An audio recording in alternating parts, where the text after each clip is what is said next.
আজকে রান্না করলাম গরুর মাংস আলু দিয়ে হালকা ঝোল ঝোল করে,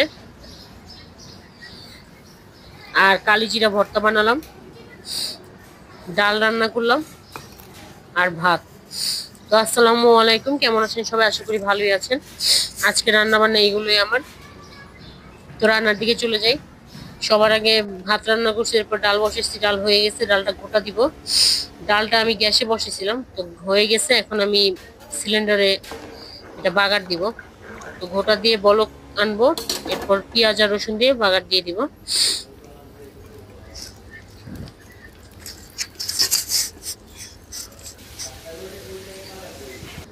ডাল বাগার দেওয়া কমপ্লিট, এটা বরফ চলে আসলে নামিয়ে ফেলবো।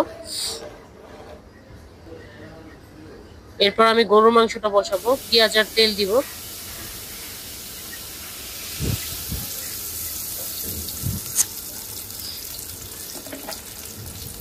পেঁয়াজটা ভেজে নিব।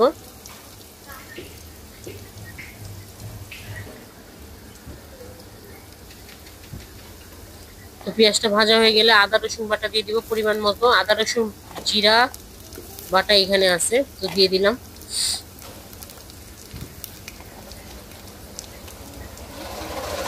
তো এই আদা রসুনটা ভালো করে ভেজে তারপর টমেটো আর কাঁচামরিচ দিয়ে দিব।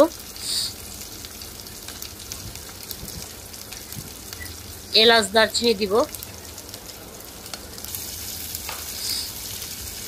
এখন বেসিক যে মশলাগুলো দিয়ে দিব সব।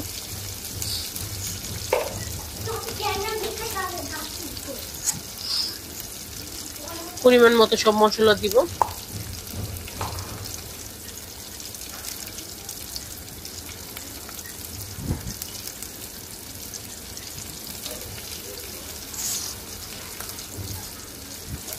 ভাজা জিরার গুঁড়া দিয়ে দিলাম। আদা রসুনের সাথে ছিল জিরা বাটা, আর এটা হচ্ছে ভাজা জিরার গুঁড়া। একটু পানি দিয়ে দিব। এখন আমি গরুর মাংসগুলো দিয়ে দিব মশলার মধ্যে। গরুর মাংসগুলো দিয়ে আমি ঢেকে দিব। মাংসটা ভালো করে কষাবো।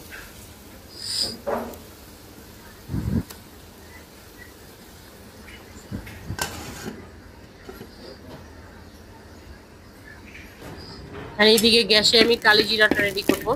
তো আগে 2টা শুকনো মরিচ ভেজে নিব।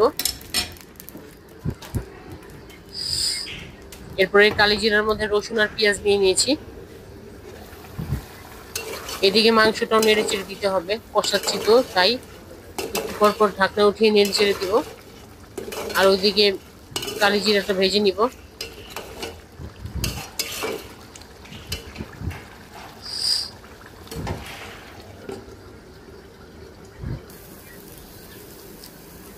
এখন কালি জিরাটা ভাজবো, মরিচটা ভেজে উঠিয়ে নিয়েছি।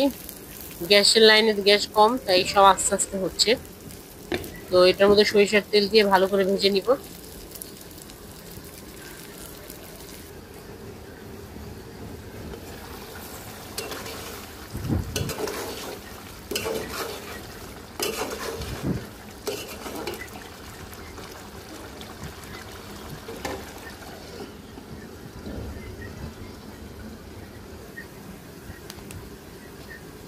তো আমার কালি জিরাটা ভাজা হয়ে গেছে, এটা নামিয়ে নিব।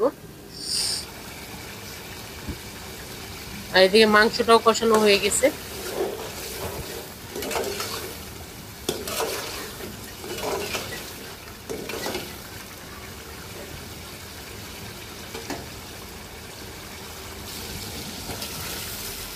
এখন আলুগুলো দিয়ে দেবো। এই আলুগুলো আমি আগে একটু পানিতে ভাপ দিয়ে নিছিলাম।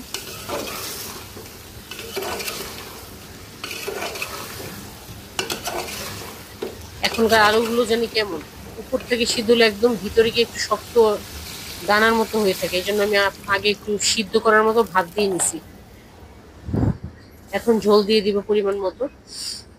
ঝোল দিয়ে আবারও ভাজা জিরার গুঁড়া দিয়ে দিব উপর থেকে, দিয়ে মাংসটা ঢেকে দিব।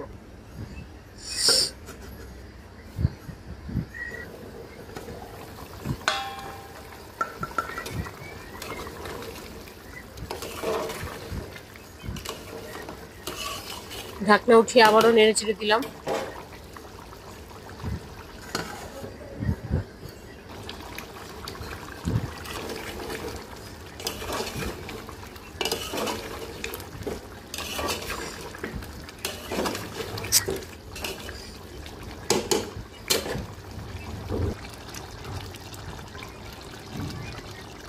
তো এই যে মাংসটা হয়ে গেছে, নামিয়ে নিব।